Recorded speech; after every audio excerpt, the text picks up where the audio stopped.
Sampai sini ya. Kelihat semua. Bismillahirrahmanirrahim.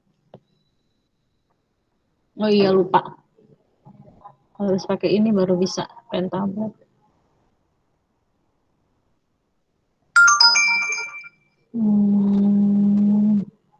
Ini. Oke. Di sini sifat koligatif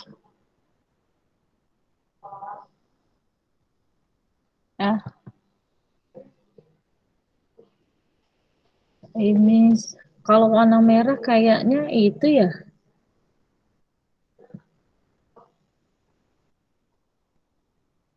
Ini sifat koligatif.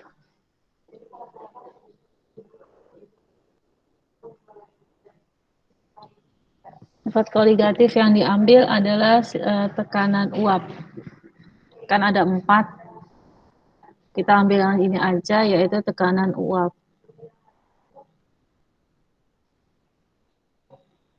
Itu nanti ternyata sangat berhubungan dengan titik didih.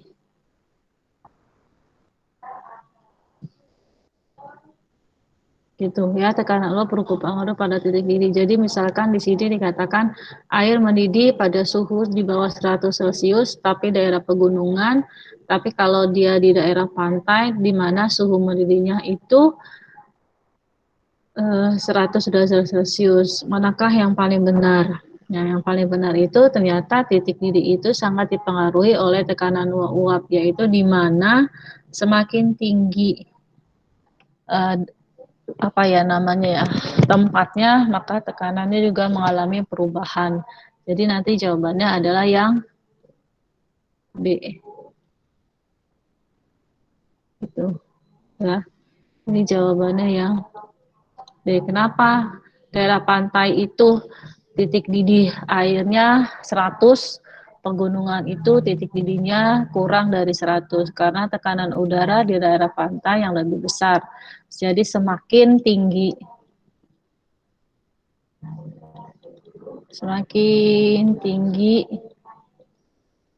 suatu letak tempatnya,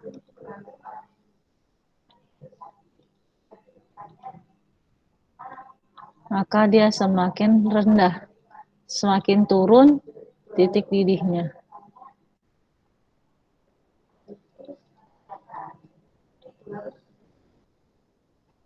Gitu ya. Itu untuk yang nomor 19. Soal terakhir, mana sih? Terakhir itu nomor 20. Di sini ada ilustrasi yang menggambarkan percampuran. Kan kalau belajar percampuran ini asam basah ada 2 ya. Ada yang namanya hidrolisis garam, ada yang namanya buffer. Hampir samanya, yaitu kedua-duanya melibatkan senyawa asam dan basah. Hanya saja adalah perbedaannya agak sini. Kalau buffer atau penyangga itu ketika asam lemah atau basa lemah ketemu basah kuat atau asam kuat, itu akan menghasilkan senyawa garam. Itu nanti ketika dalam murkan ada mula-mula, ada terurai atau reaksi, ada sisa atau setimbang.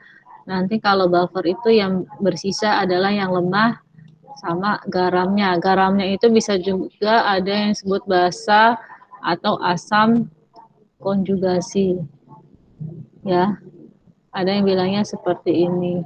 Nah, kalau kedua-duanya bersisa seperti ini, ada yang lemah yang sisa sama garam atau asam basa konjugasi, maka dia buffer. Kalau dia hidrolisis, nah itu kalau asam lemah atau basa lemah ketemu sama asam kuat atau basah kuat, dan ini menghasilkan garam, sama kayak yang tadi ya, ada mula-mula, ada reaksi, ada setimbang, itu yang sisa cuman bagian sini, itu adalah hidrolisis garam. Ya. Lalu di sini diperhatikan berdasarkan ilustrasi di sini dikatakan pH-nya 9, lalu kita mau lihat yang manakah yang merupakan ininya 9. Kita telusuri satu persatu. X Ini saya hapus ya.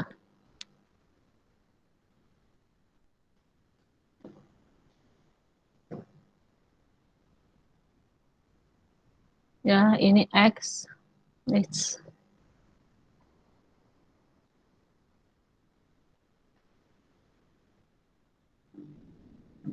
senyawa X. Ini yang warna hitamnya itu adalah ada berapa? 1, 2, 3, 4, 5, 6. Ada 6. Ini per butirnya 0,2. Berarti 6 dikali 0,2 itu 1,2 ya. Berarti mol dari asam kuat atau asam kuat itu adalah 6 dikali 0,2 sama dengan 1,2 mol gitu.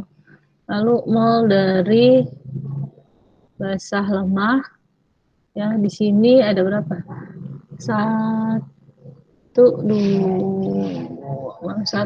3, 4, 5, 6, 7, 8, 9, 10 ya. Berarti 10 dikali 0,2 sama dengan 2 mol gitu. Lalu kita cari tadi kita reaksikan satu persatu. Basah lemah ketemu sama asam kuat itu akan menghasilkan senyawa garam. Mula-mula reaksi sesak. Lalu ini basah lemahnya adalah 2 mol. Asam kuatnya itu adalah 1,2. Ini belum ada. Lalu kita ambil yang paling kecil, kita ambil yang di sini 1,2. Ini 1,2. Baru kurang, ini bertambah. Ini berarti 0,8. Ini habis 1,2. Nah, ini ciri dari hidrolisis. Ciri dari buffer. Berarti rumusannya, lalu diketahui ini sana adalah basah lemah. Maka di sini adalah hidrolisis buffer ya. Buffer berarti ini Kb basah lemah dibagi garamnya. Ya, nanti dikaliin valensinya. Gitu. Kb-nya itu PKB-nya 5, berarti ini 10 pangkat 5. Ini adalah 0,8. Ini adalah 1,2. Dihitung dulu hasilnya berapa. Tunggu.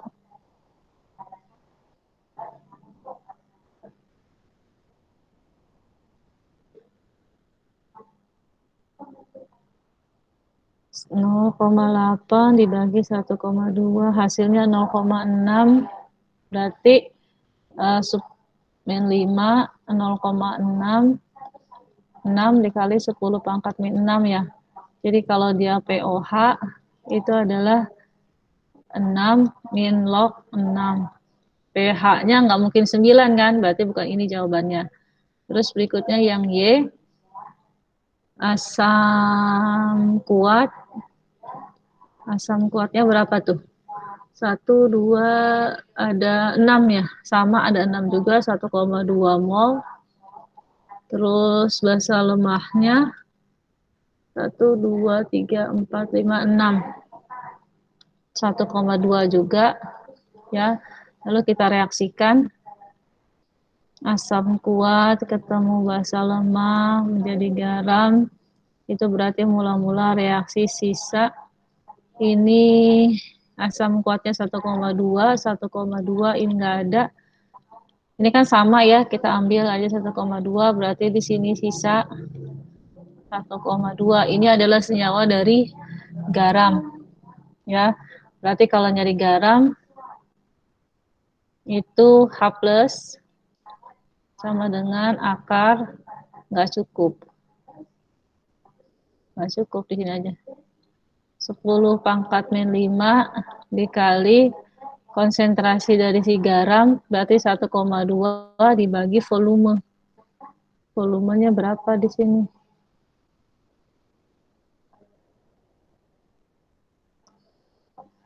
Volumenya berapa di situ ya?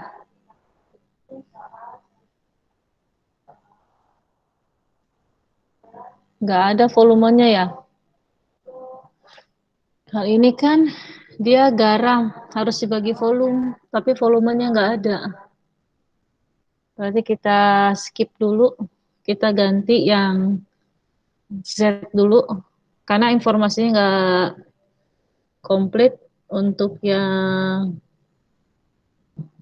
ini, kita coba ngerjain yang C.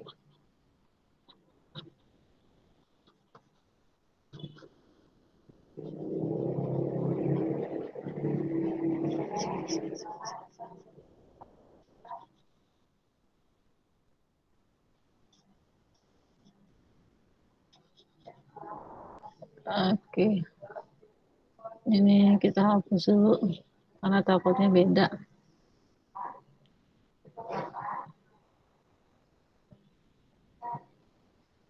Asam kuatnya berapa tuh? 1, 2, 3, 5 ya. 5 kali 0,2. Ini kalau ada pertanyaan kasih ini ya. Bu, saya nggak ngerti gitu. Asam kuat terus mol dari basa lemah 1, 2, 3, 4, 5, 6, 7, 8, 9, 10. 10 dikali 0,2 berarti 2 mol ya. Terus asam, biasanya asam kuat AK tambah Bl menjadi garam. Asam kuatnya itu adalah 1, basa lemahnya 2, ininya nggak ada. Mula-mula reaksi sisa, kita ambil yang ini, habis berkurang berarti 1, yang bersisa lemah sama garam ya, berarti dia buffer. Lalu kalau buffer itu ini yang lemahnya kita perhatiin, Kb dikali konsentrasi dari basa lemah per garam. Kb-nya itu 10 pangkat 5, ini 1/1 sama dengan 5. pOH-nya sama dengan 5, maka pH-nya sama dengan 9. Jadi jawabannya adalah yang C. Ini jadi Z. Ada yang mau tanyakan? Halo? Halo? Layarnya kelihatan nggak? Halo? Insya Allah. Layarnya kelihatan tapi. Kelihatan, Bu. Ada yang mau ditanyakan? Berarti ini yang X itu nggak mungkin dikerjakan ya, karena di sini volumenya nggak ada. Karena kalau untuk hidrolisis ini konsentrasi. Kalau yang ini biasanya dalam bentuk mol. Walaupun dalam keadaan tertentu misalkan yang ditanyakan volume baru nanti ini dalam bentuk volume. Tapi kalau memang dia tidak ditanyakan volume, kan soal buffer itu kadang-kadang dia ditanyakan berapakah perbandingan volume dari asam sama garamnya gitu kan. Nah, itu baru pakai sini dalam bentuk konsentrasi. Sebenarnya ini bentuknya konsentrasi, hanya aja nanti volumenya itu kita anggap sama, jadi dihilangin. Gitu. Udah? Ada yang mau ditanyakan soal nomor 20? Halo? Nggak ada, Bu. Nggak ada. Ditulis sudah? Belum selesai. Oke. Ibu kamar mandi dulu ya.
Piringnya ada punya Pak? Apa? Piring.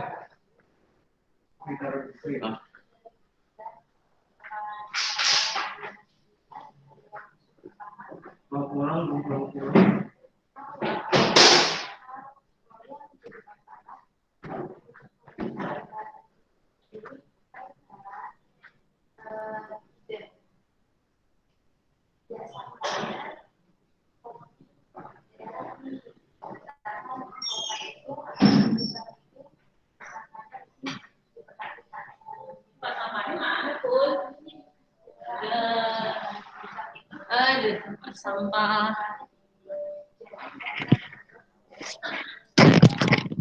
Udah yuk lanjut. Udah ya? Udah dicatat ya? Udah Halo. Bu, di screenshot. Ini di screenshot dah, kebiasaan mau dah. Tunggu.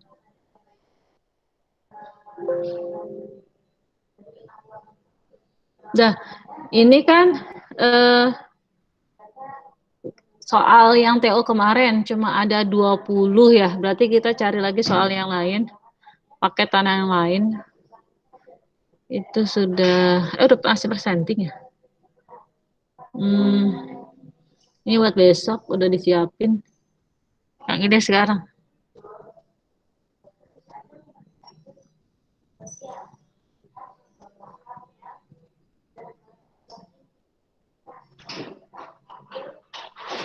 Ini yang kedua. Pakai apa yang kelihatan ya? Pulpennya ya? Pink, hitam kali ya?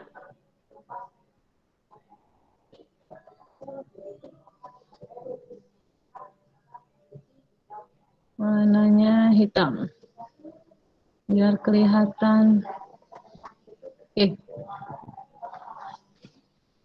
Ini soal lain yang saya sudah siapkan. Ini soal si volta, di mana reaksinya Cu2 plus menjadi Pb, Pb2 plus menjadi Cu. Ini adalah si redox Cu2 plus Pb.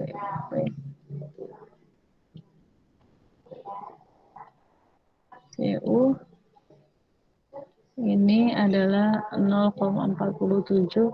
Ya, kalau ada ini biasanya dia volta. Lalu di sini kita lihat sini ini plus 2. Ini namanya ion monoatomik. Jadi kalau suatu ion monoatomik, maka redoksnya biloxnya itu sesuai dengan muatannya. Di sini muatannya positif 2, maka nanti dia min plus 2 ionnya biloxnya. Lalu nih unsur bebas maka dia 0. Ini ketemu ini 0 unsur bebas. Nah, ini sama positif 2. Berarti ini terjadi oksidasi, lalu yang ini terjadi reduksi. Gitu. Ya. Lalu kita dari sini kita ketahui kalau ada yang namanya deret volta. Ya. Ada ingatnya deret volta, diingat-ingat lagi deret volta itu nanti dia semakin ke kanan, dia semakin mudah, semakin ke kanan berarti nanti potensial selnya semakin membesar. Kalau potensialnya itu semakin besar, maka dia terjadi reduksi. Ya, maka dia terjadi reduksi. Lalu kalau dia terjadi reduksi itu berarti dia posisinya adanya di katoda. Gitu. Ya, ini kan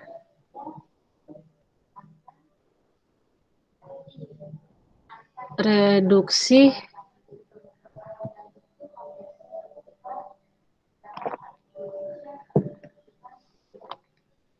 ini mana nih? Ini berarti yang reduksi itu si PB.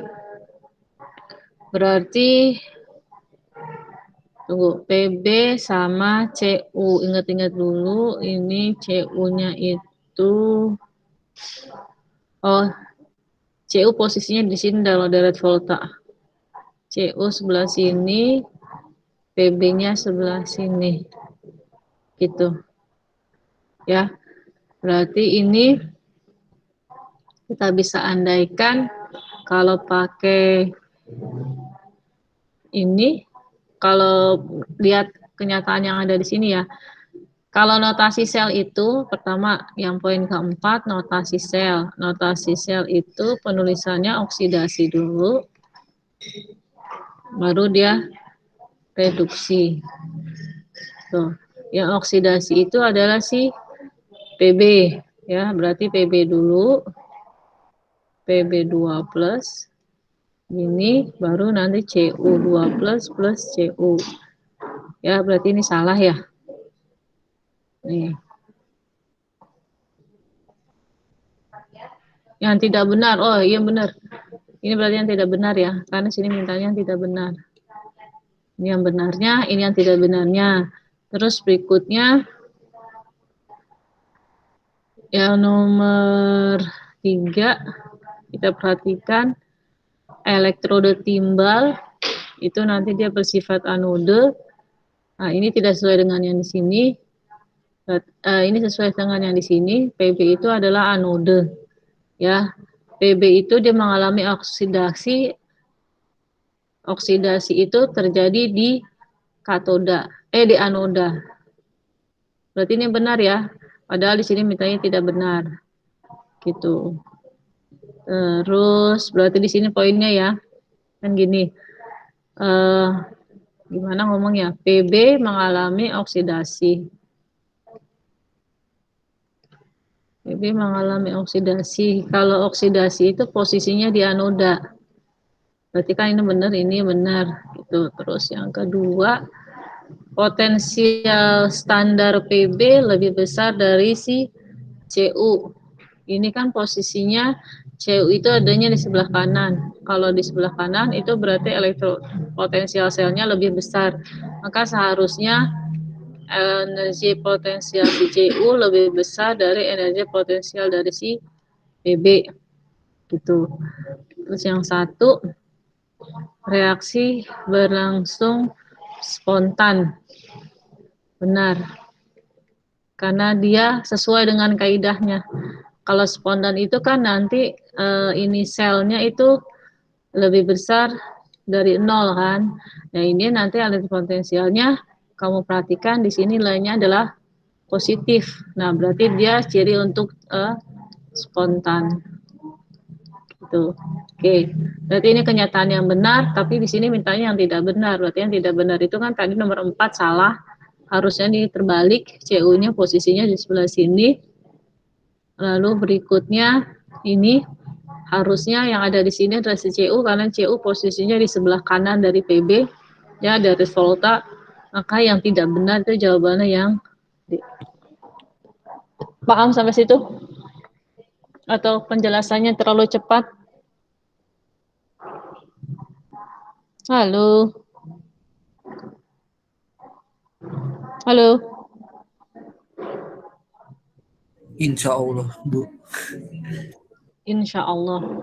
Konsep-konsep ini kan udah dijelaskan. Pokoknya kalau potensial sel itu adalah reduksi. Semakin ke kanan dia mengalami reduksi.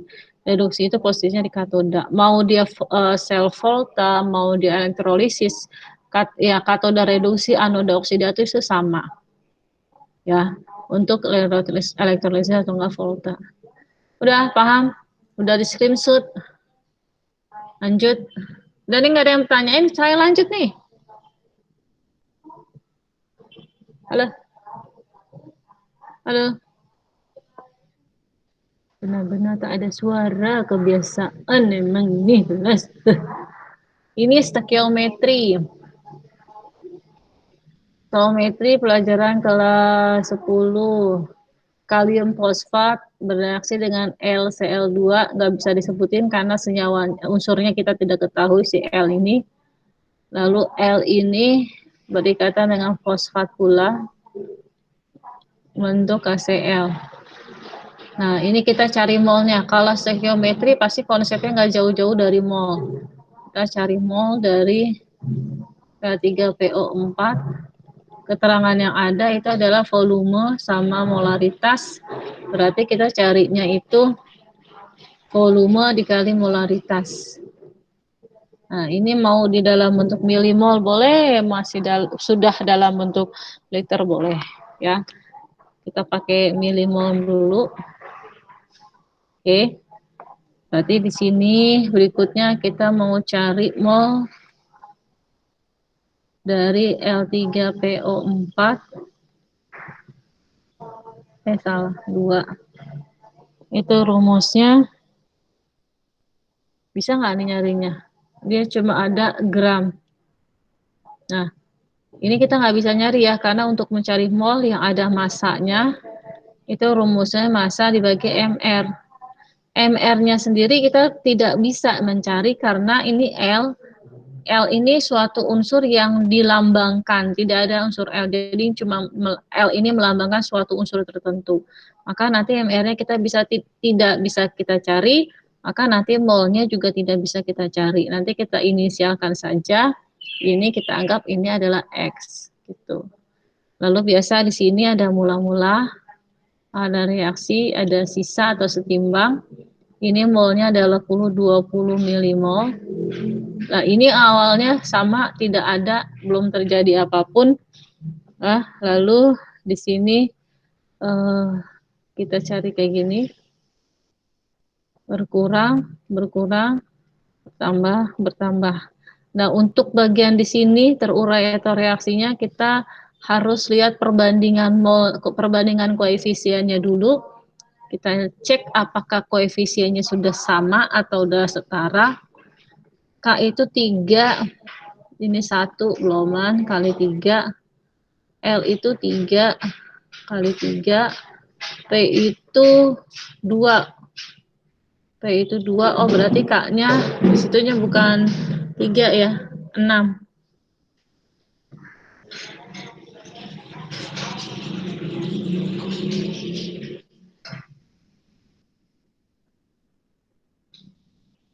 Ini 6.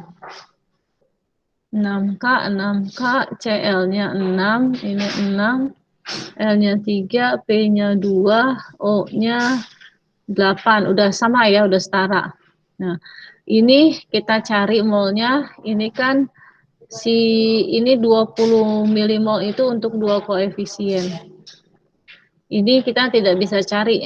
Nanti kalau dapat itu X molnya itu untuk 3 koefisien. Karena ini tidak bisa kita tentukan, maka nanti kita ambil adalah mol yang dari sini. Ya, 20 milimol untuk 2 koefisien. Maka di sini 20 milimol. Nah, 20 kalau satu koefisiennya berapa berarti? Berapa milimol kalau saya satu koefisien? 20 milimol 2 koefisien. Kalau satu koefisien berapa? Halo? Kalau satu koefisien berapa? Halo? Sepi banget. Halo? 10 bukan? Ya, 10. 10 milimol. Kalau dia 3 berarti dia 30 ya.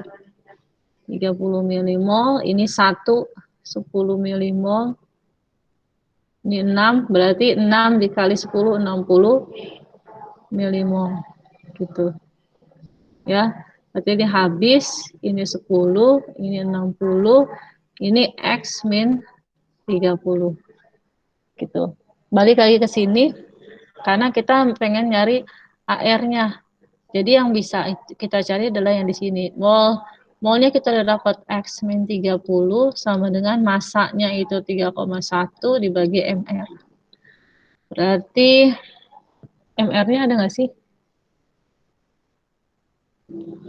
MR-nya, oh salah. Ini ya. Ininya 10 ya, bukan dari sini ya. Berarti ini kita ambil dari sini. Tunggu.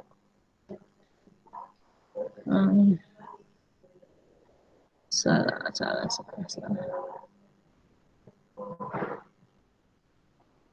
Kenapa tak bisa?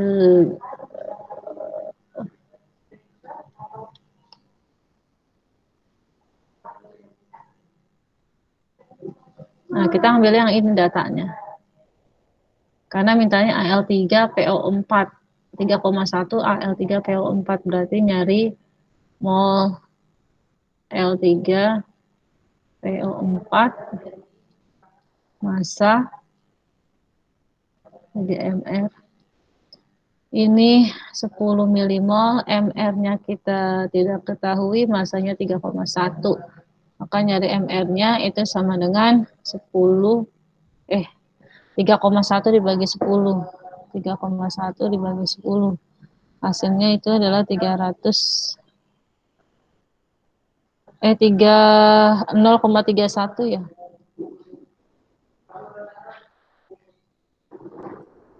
Oh, ini mili ya. Ini MR, kita rubah dulu nih. Ini jadi berapa milimol nih? Berarti 10 dibagi 1000, 0,2 ya. Nah, ini kita ambilnya min 0,2 karena di sini nyarinya MR. Berarti 3,1 ini 10 pangkat min 2 itu dapatnya 310.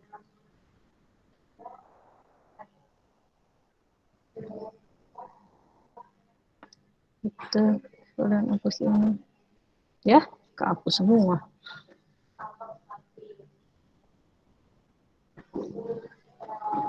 Hmm, 3,1. Nah, ini dicari dapatnya itu adalah 310. Nah, dari sini baru kita nyari MR-nya. MR dari L3PO4 dua kali. Berarti L3PO4 dua kali itu berarti 3L tambah 2P tambah 8O sama dengan 0. 3L yang kita cari, 3 dikali P itu nggak ada ya, P itu 31 kalau nggak salah. Ya, P itu 31. 2 ya. 31, 8 dikali 16. Jelek amat. Nah, ini kita cari. Dapatnya nanti, tunggu dihitung dulu. L sama dengan, ini 310 ya.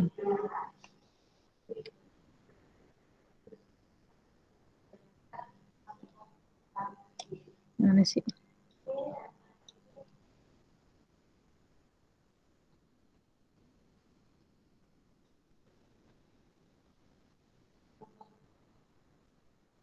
$310, maka ini nanti kamu cari hasilnya adalah 40. Ada yang mau ditanyakan? Halo, ada yang mau ditanyakan? Enggak, Bu. Lemas amat. Saya tidak, Bu. Nggak ada? Lanjut. Selama ini? Bentar, Bu. Oke. Selama ini bisa nggak ngikutin? Bisa, Bu. Cuman lupa rumus saya. Oh.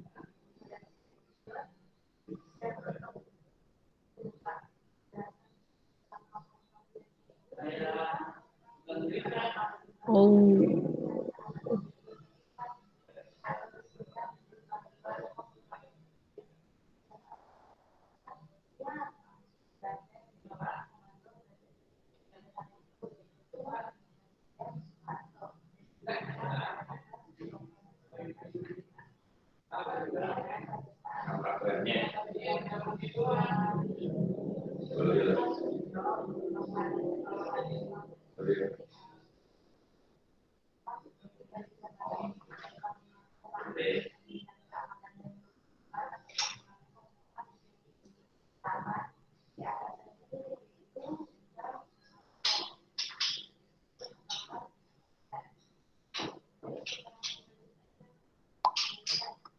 Lanjut ya.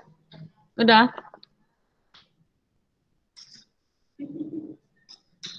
Apa sih Riza?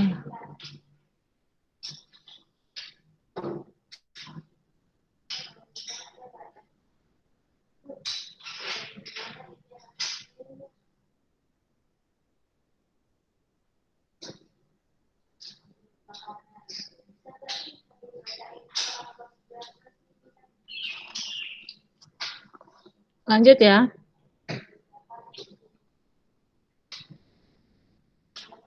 Ini Van Hoff berarti sifat koligatif.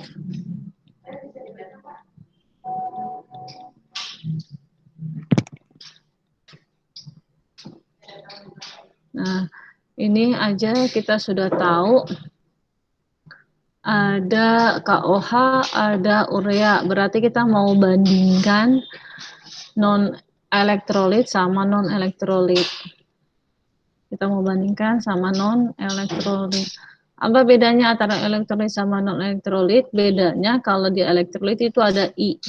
Jadi ini adalah tekanan osmotik. Tekanan osmotik itu rumusnya MRT, lalu ada I-nya karena dia elektrolit, lalu ini MRT aja gitu. Nah, elektrolit itu adalah si KOH. Ini adalah KOH. Ini adalah yang urea. Lalu sini dikatakan masanya itu 2,12 dilarutkan dalam air 200 mili, ini 300 mili. Ini tidak disebutkan R kan besaran yang sama, maka kita coret. Lalu di sini suhunya juga tidak ada, berarti ini kita anggap sama, dicoret juga. Yang kita perhatikan adalah molaritas sama Van Hoff-nya. Molaritas itu adalah mol per liter, ya. Molnya itu kita cari satu persatu dulu, ya. Jadi ingat molaritas itu atau konsentrasi itu rumusnya mol per volume. Mol itu adalah massa per mr dibagi volume. Kali 1000 dibagi volume. Ya. Oke. Kan berarti kan sini ya. Ini massanya itu berapa? 12,2. MR-nya kayaknya ini soal nggak ada MR-nya melulu. Tunggu dihitung. K itu 39. Tunggu 19 30. Ya kayaknya 39 tambah 12 tambah 16 tambah 1. Itu hasilnya 56. Ini saya pakai buku yang diminta sama Bu Ira. Kelemahannya dia nggak ada ini 56. Dikali I-nya itu enggak belum 1000 per volume itu adalah 200 ml. Lalu di sini kali I itu adalah 1 N-1 kali alfa kan gitu ya. Ini kita masih inisialkan dulu. Ini molaritasnya 30, urea itu 60. Karena selalu sering dalam bentuk urea sampai hafal saya MR-nya berapa. 1000 per 300 gitu kan. Ini coret jadi 5. Lalu ini cari dulu. 12,2 12,2 dibagi 56. 0,217 sekian kita ambil 0,2 aja dikali 5 dikali 1 tambah N-nya itu kan KOH. Ini K sama OH min. Berarti 1 sama 1, maka di sininya adalah 2 dikali 1. Ini alfanya nggak ada keterangannya, kita anggap 1. Ini berarti coret, coret, coret. Ini kita coret berarti 10 per 60. 10 per 6. 10 per 60. Ini 1 dikali 2 kurang 1, 1. 1 kali 1, 1. Tambah 1, 2. Sama dengan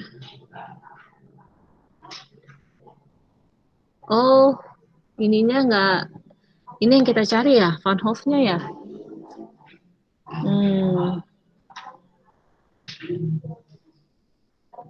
Berarti Van Hoff-nya itu cukup dengan inisial saja.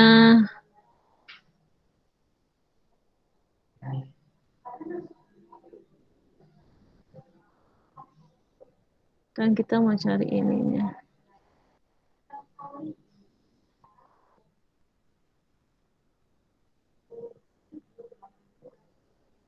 Oke. Berarti ini kali I. Nah, ini inisial. Ini berarti 1 I sama dengan 10/6. Berarti kan 1 ya. 1 sama dengan 10/6. Dikecilin. Dibagi berapa nih? Bagi 2 ya. 5/3 ya. Nah, temu. Ada yang mau ditanyakan? Halo, ada yang mau ditanyakan? Enggak, Bu. Enggak. Udah nyantetnya?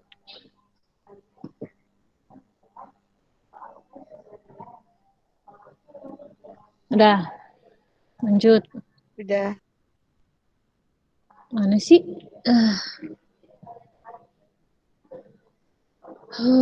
Ini unsur bla bla bla bla bla. 7, 9, 17. Maka yang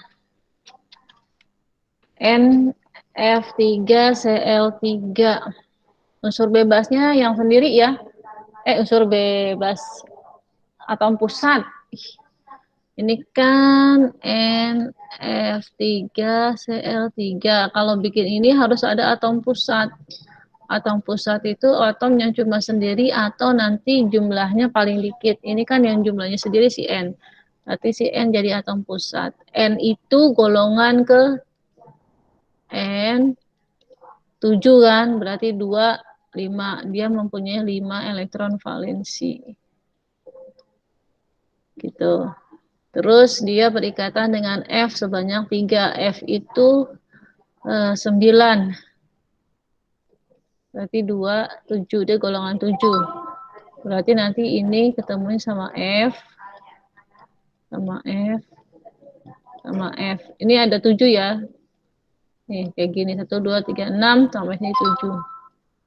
Nah, ini nggak usah ditulis. Terus berikutnya CL. CL itu 17, 2, 8, 7, 7 lagi. Berarti nanti ikatannya sama si CL. Gitu. Nah, ini bentuknya adalah A, itu adalah pusatnya. X itu terikat. Yang terikatnya ada 5. Ada nggak bebas di atom pusatnya? Nggak ada. Berarti AX5 aja. Nah, AX5 itu adalah trigonal piramida. Ini adalah bentuk trigonal piramida. Lalu ditanya polar atau non polar. Ini kalau bisa macam-macam ya, udah ada jawabannya ya. Tapi nanti kalau misalkan ada trigonal piramida, ini juga trigonal piramida. Yang satu non polar, yang satu polar. Gimana kita bisa menentukan polar dan non polar? Lihat di atom pusatnya ada nggak elektron bebas. Kalau di atom pusatnya itu tidak ada elektron bebas, ya tidak ada elektron bebas seperti ini, maka dia non polar. Tapi kalau nanti misalkan di atom pusatnya itu ada pasangan elektron bebas, maka nanti ini disebut dengan polar. Si Nazila keluar lagi. Tunggu. Gimana ini ya? And show dulu ya. Ini udah ya. Kalau ini kan mana? Bilang di grup kalau yang mau masuk sekarang.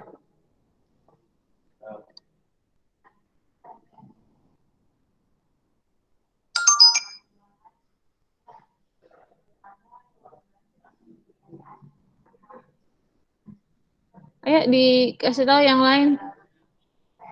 Nge-lag ya sinyalnya ya. Mana? Ayo tolong salah satu orang kasih tahu.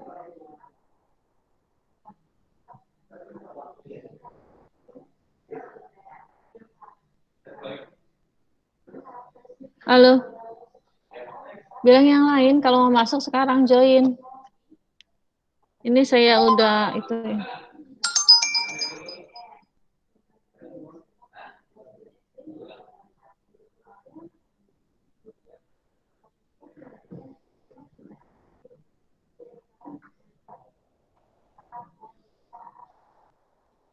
Siapa yang nggak ada? Tofel keluar. Terus tadi ada banyak deh.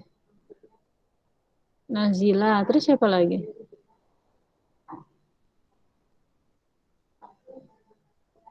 Mana yang mau ngejoin?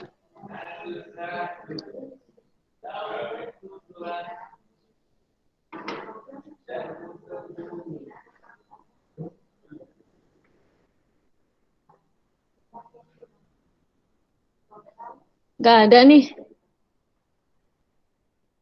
Halo, bilang sama temennya.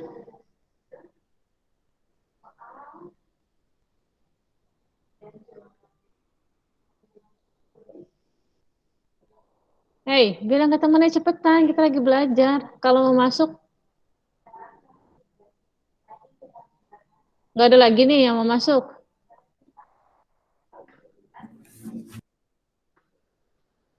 Tadi katanya Nazila sini, gak bisa masuk.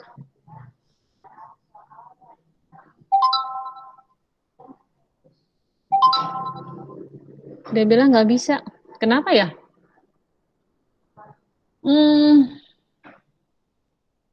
Saya pakai. Kamu nggak pakai akun belajar dari kementerian ya? Ya, kayaknya semuanya outside semua ya. Kayaknya kalau pakai akun dari kementerian ini, G Suite itu harus G Suite ketemu G Suite ini.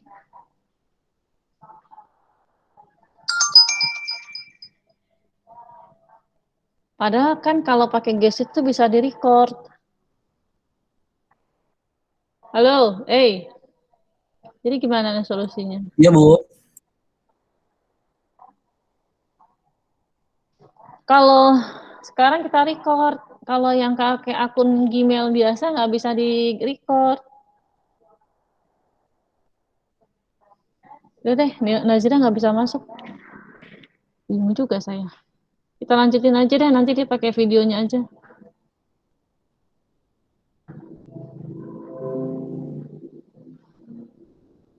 Salah, yang ini. Guys.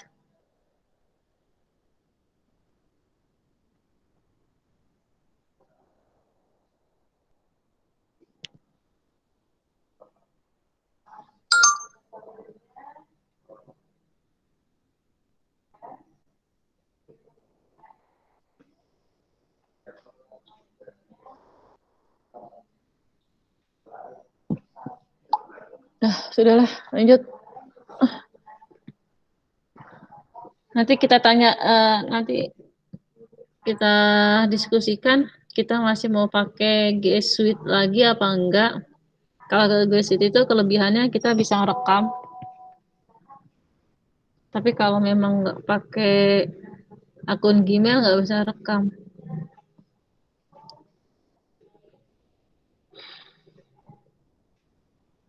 Ini perhatikan reaksi senyawa karbon berikut ini.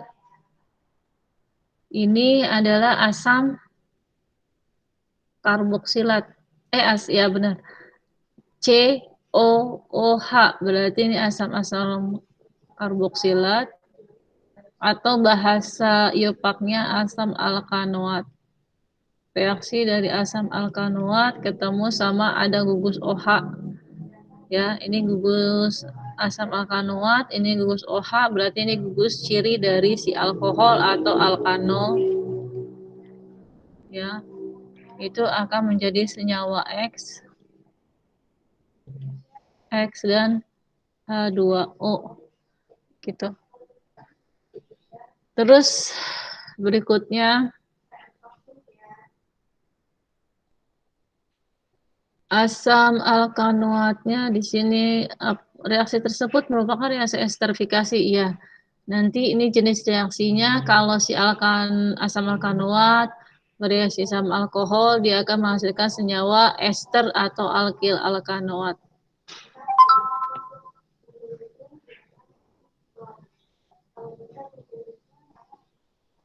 Alkil alkanoat itu ester.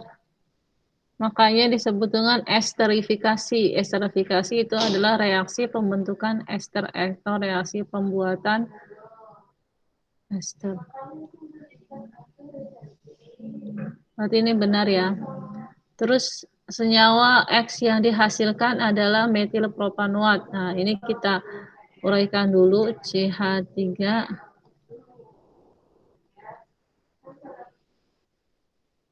Ini CH3 OH. Ini yang dipecahkan, ini yang dipecahkan ya. Ini nanti tukar ke sini, ini nanti tukar ke sini. Berarti C ke sini, ini CH3. Nah, ini akan menjadi H2O. Nah, namanya alkil alkanoat. Ini alkilnya nih. Kan ini ROH,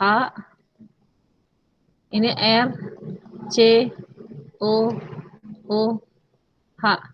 gitu. Berarti ini cara ngebedainnya biasa di sini ada tanda petiknya untuk membedakan alkil ini sama alkil ini itu bisa berbeda.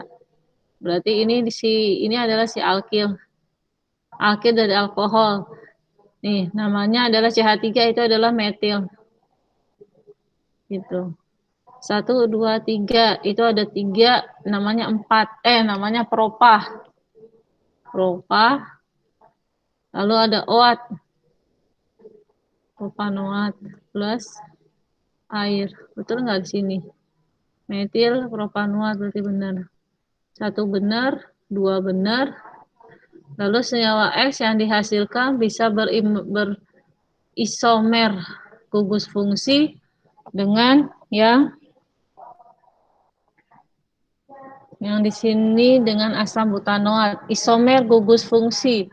Berarti si X, jadi kan ada kembarannya gitu kan, ada kembarannya di mana alkanol kembaran sama si alkoksi alkana. Nah, ini kembarannya pakai alkana. Ini namanya pakai gugus fungsi, ini kembaran gugus fungsi. Terus kalau si alkanon dulu ya, kembaran sama alkanon. Nanti kita bicarain dulu deh, apa kita mau pakai akunnya Gmail biasa, tapi nanti ngerekamnya mungkin saya pakai Bandicam. Kalau pakai Bandicam nanti saya nyimpannya bukan di Google Drive, tapi mungkin di YouTube. Kalau ini kan pakai akun G Suite, bisa ngerekam kelebihannya. Tapi kamu juga disaranin pakainya G Suite juga, G Suite sama G Suite. Kalau kayak tadi nih, si Nazira tuh nggak tiba-tiba dipental, dia nggak bisa masuk lagi. Jadi dia mungkin dari rekamannya aja, tapi nanti ngerekamnya saya kesimpan otomatis di Google Drive, tinggal saya buka linknya aja, kamu bisa nonton. Kalau memang kalian nanti sepakatnya itu besok kan kita bahas soal kita mau pakai akun Gmail biasa, berarti nanti saya pakai Bandicam untuk ngerekam ini apa sih pembelajaran kita, terus nanti baru saya upload ke YouTube biar kalian bisa nonton. Nanti kita diskusikan aja ya, itu maunya pakainya apa. Ini alkana itu nanti namanya aldehid. Kalau alkanon itu nanti namanya adalah keton. Nah, ini gugus fungsinya. Tuh. Terus kalau ini asam alkanoat, ini sama si alkil alkanoat.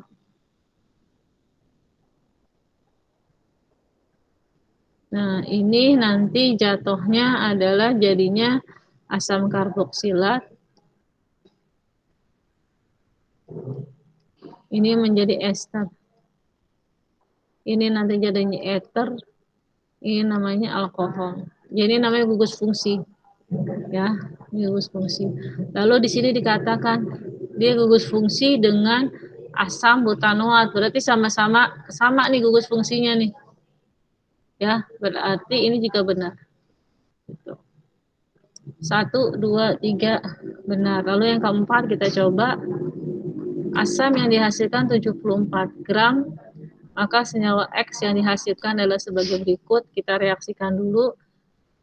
Asam alkanoatnya itu ini adalah C-nya ada berapa tuh? C-nya ada 3. 1, 1, 2, 3, H-nya ada 3 tambah 2, 5, 6. H-nya ada 6, O-nya ada 2. Reaksiin sama C-nya ada 1, H-nya ada 4, O. Hasilkan senyawa reaksi senyawa itu alkil alkanoat ini ya. Ininya 3, ininya 2. C-nya ada 1, 2, 3, 4. C-nya ada 4. 3 tambah 2, 5. 5 tambah 3, 8. Lalu O-nya ada 2. Gitu. Kita mau cari molnya. Berarti kita hitung dulu kan. 74 dibagi berapa ini? Dihitung dulu.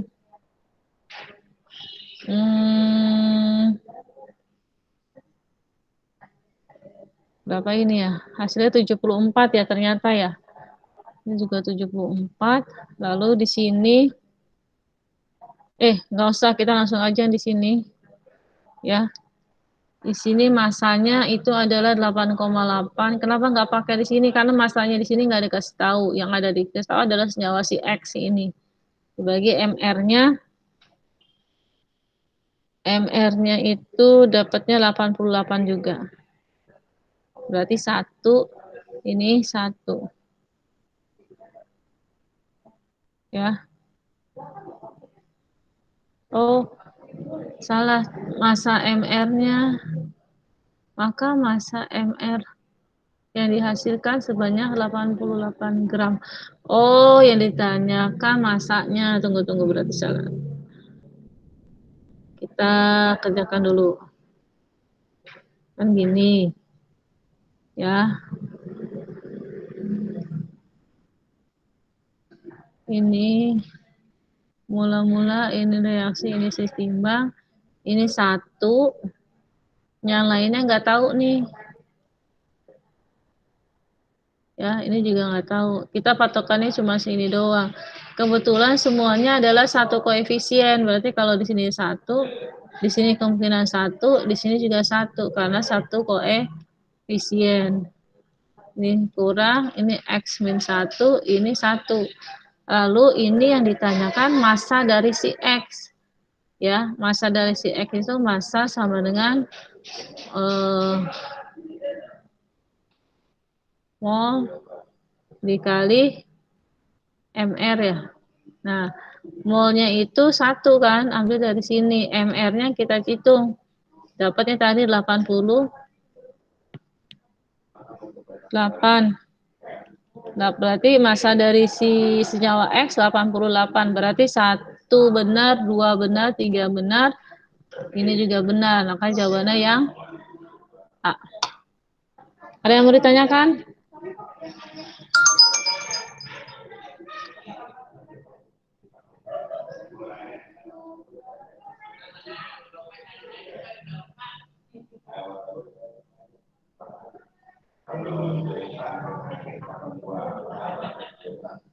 Ada yang mau ditanyakan?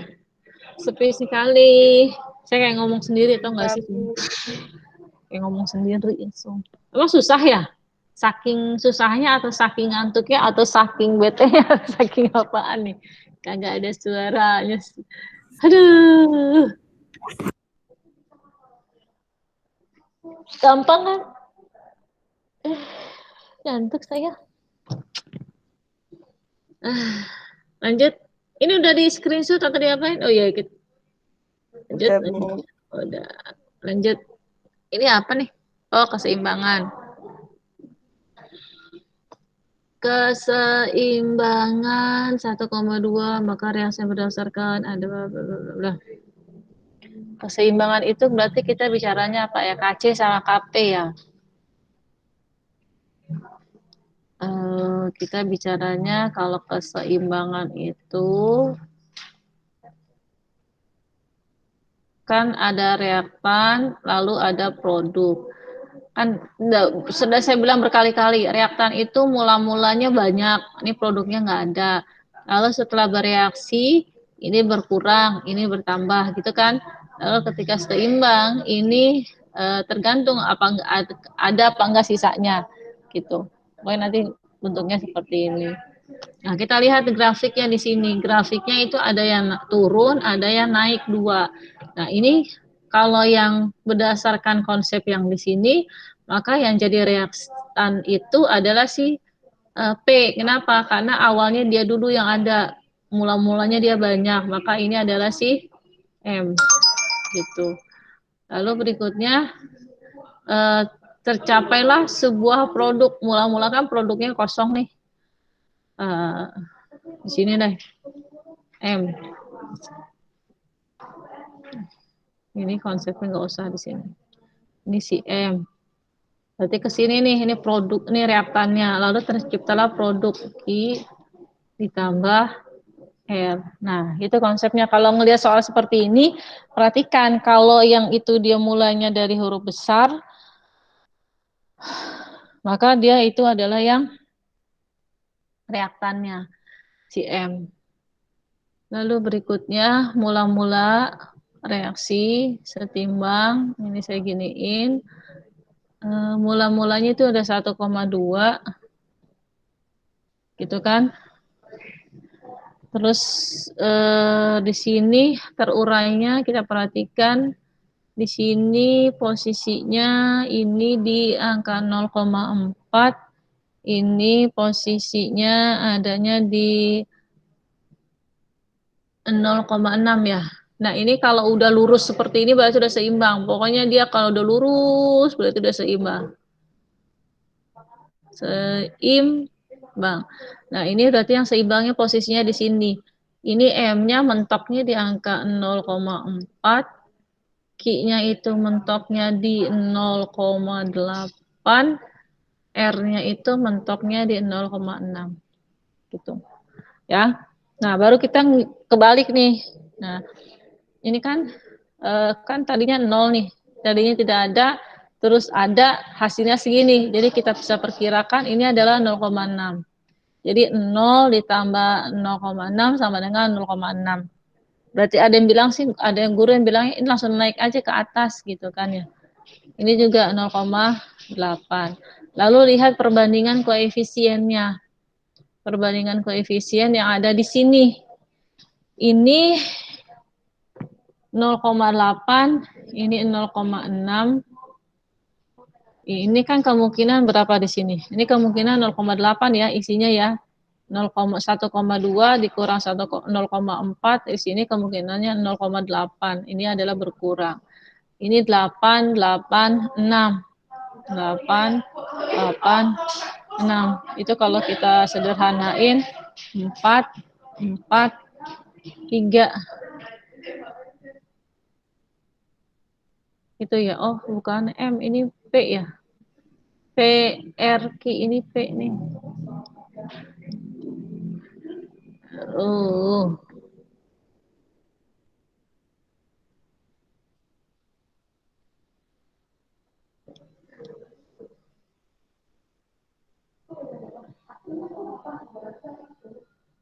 Ini P. Kan berarti 4, 4, 3. 4, 4, 3. Kayak gitu. Lalu di sininya berarti ini jawabannya yang E. Oke. Paham? Paham. Oke. Lalu berikutnya ini soal terakhir aja karena waktu juga terbatas. Senyawa X rumusnya seperti ini. Nah, ini ada kata-katanya bereaksi dengan kalium. Pernah saya bahas bereaksi dengan kalium, bereaksi jadi senyawa kalau senyawa X kalau ketemu sama natrium, ketemu sama kalium, semuanya menunjukkan dia reaksi positif, maka dia itu adalah alkohol atau alkanol. Gitu. Berarti ini senyawanya adalah senyawa alkohol atau alkanol. Lalu berikutnya, tapi dia tidak bisa bereaksi dengan ini. Nah, berarti apa cirinya yang di sini? Pernah saya bahas. Cirinya apa berarti? Reaksi apa ini? Reaksi untuk, halo, reaksi pada alkohol. K2CR2O7 atau KMNO4 atau nanti ada lambang gini. Reaksi apa? Reaksi? Reaksi? Aduh, kalian mah oksidasi. Berarti nanti si alkohol ini bereaksi di sini dibilangnya tidak dapat bereaksi. Berarti reaksi ini tidak bisa bereaksi oksidasi. Nah, kan ada 3 jenis kan? Makanya ini video pembelajarannya itu ditonton. Primer, sekunder, tersier. Yang primer itu kalau dioksidasi akan menjadikan senyawa aldehid atau alkanal. Ini lagi dioksidasi lagi, dia akan menjadi asam karboksilat atau asam alkanoat. Gitu. Ini kalau kita oksidasi itu menjadi keton. Ini tidak bisa beroksidasi. Nah, di sini keterangannya dia senyawa alkohol tapi tidak bisa mengalami reaksi oksidasi. Berarti nanti alkoholnya adalah jenis primer. Kita cari persatu, ini manakah jenis primer? Ini kan nggak mungkin ya, ini udah nggak mungkin, ini sudah nggak mungkin karena dia ini adalah ether. Kemungkinan adalah yang di sini. Kita coba yang di sini ya dulu yang C karena kayaknya lebih panjang nih. Pentanol 1, 2, 3, 4, 5 ada 5. Terus di C nomor 3 ada OH. Di sini ada OH. Di C nomor 3 lagi ada alkil. Maka ini dia termasuk tersier atau apa nih? Lagi coba yang B, pentanol. Pentanol di C nomor 2 ada OH. Ini termasuk apa? Sekunder, primer atau tersier? Halo? Halo? Sekunder. Bukan, tersier. C yang berikatan sama si H, yang berikatan sama OH dia sekunder 1, 2, 3. Kalau ini cuman 1, 2, maka dia adalah nanti jawabannya adalah yang ini. Begitu. Gampang kan? Susah. Lupa rumus, Bu. Dihafalin dong, rumusnya dong. Alamak, bagaimana ini? Ya udah azan berarti waktunya udah selesai. Kita akhiri pertemuan kali ini dengan sama-sama mengucap hamdalah. Alhamdulillah. Oke, bahagia banget gitu ya. Ya udah boleh keluar, silakan. Makasih, Bu. Yuk. Assalamualaikum. Makasih, Bu. Salam, Bu. Makasih Bu, Assalamualaikum. Ya.